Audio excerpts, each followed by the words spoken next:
नमस्कार, मैं हूं आपके साथ गुलरिश।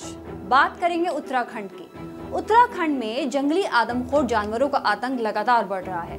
2 दिन पहले ही वन विभाग ने पौड़ी में आदमखोर के एनकाउंटर के बाद अब फिर से देहरादून में आदमखोर गुलदार मौत बनकर घूम रहा है।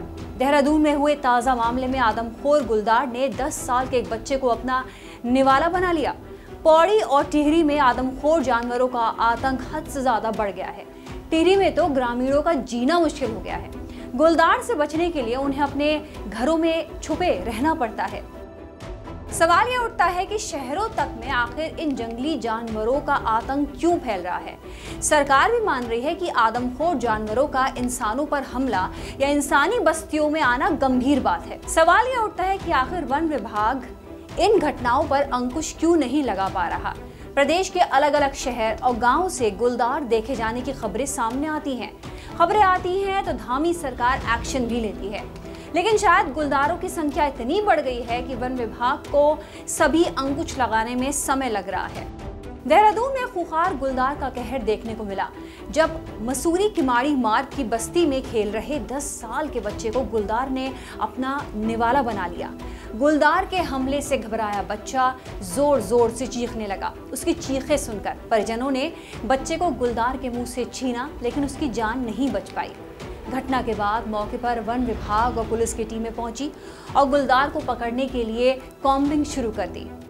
बता दें कि शहर से सटे इलाकों में 2 महीने के दौरान गुलदार के हमले की ये तीसरी घटना है। पिछले महीने राजपुर रोड के पास सिंगली गांव में भी गुलदार एक बच्चे को उठाकर ले गया था। रात के 9 बजे एक अकेला बच्चा जंगल में जाएगा और जंगल के बीच अगर आप उस जगह को देखेंगे, मेरे पास तो उसकी गूगल मैप से भी मंगवाया है, तो बिल्कुल जिस तरह से वो बिल्कुल एक अकेला मकान चारों तरफ से जंगल से घिरा हुआ है, उसमें सावधानी बरतने की आवश्यकता थी। और लेकिन उसको नष्ट करने के आदेश कर दिए गए हैं कि उसको तत्काल उसको नष्ट कर दिया जाए। और हम लगातार संवेदनशीलता के साथ पूरे फॉरेस्ट के अधिकारियों को भी, आपने देखा भीमताल में घटना हुई थी तो अगल बगल की डिवीजन से हमने रेंजर्स को भी वहाँ पे डिप्लॉय किया और साथ साथ अन्य कर्मचारियों को भी भेजा गया था ताकि ज़्यादा मैन पावर के साथ उसको पकड़ने की नौबत आए तो पकड़ा जा सके और अगर मारने का आदेश होगा तो मारने का काम किया जा सके। टिहरी क्षेत्र में गुलदार के दिखने की घटनाओं से गांव वालों में दहशत है, और हो भी क्यों ना। क्षेत्र में लगातार गुलदार के हमलों की संख्या बढ़ती जा रही है।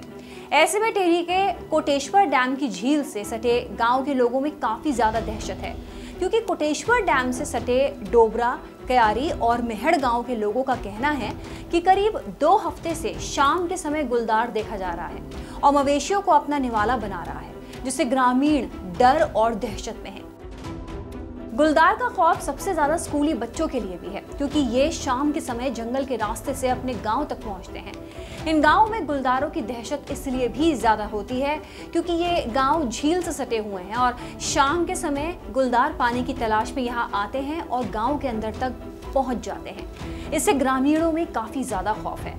गांव के लोग घरों में कैद होकर रह गए हैं। गांव वालों का ये भी कहना है कि वन विभाग किसी घटना का इंतजार कर रहा है और कार्रवाई कुछ नहीं कर रहा। दहशत का माहौल है लोगों के अंदर। वन विभाग की टीम को भी सूचित किया गया है, लेकिन उनकी तरफ से भी कोई अभी तक उसमें कार्रवाई नहीं की गई है। लोगों का बाहर निकलना मुश्किल हो गया है 3-4 बजे शाम के बाद। बीते दिनों पहले ही धामी सरकार के इशारों पर एक गुलदार को एनकाउंटर में मार दिया गया था। इससे पहले गुलदार को वन विभाग की टीम ने पिंजरे में कैद किया। इसके बाद भी पौड़ी और टिहरी में गुलदारों का आतंक कम नहीं हो रहा। आए दिन ग्रामीणों को गांव के आसपास गुलदार दिखाई दे रहे हैं। इससे गांव वालों में दहशत है। वन विभाग की गुलदारों को पकड़ने के लिए सक्रियता दिख रही है, लेकिन फिर भी टिहरी से गुलदारों का आतंक खत्म नहीं हो रहा। इस पर सवाल ये भी पूछा जाना चाहिए कि टिहरी से गुलदार खत्म क्यों नहीं हो रहे। श्रेष्ठ उत्तराखंड पर खबरों से जुड़े रहने के लिए चैनल को सब्सक्राइब करें, बेल आइकन दबाएं और देखते रहें श्रेष्ठ उत्तराखंड।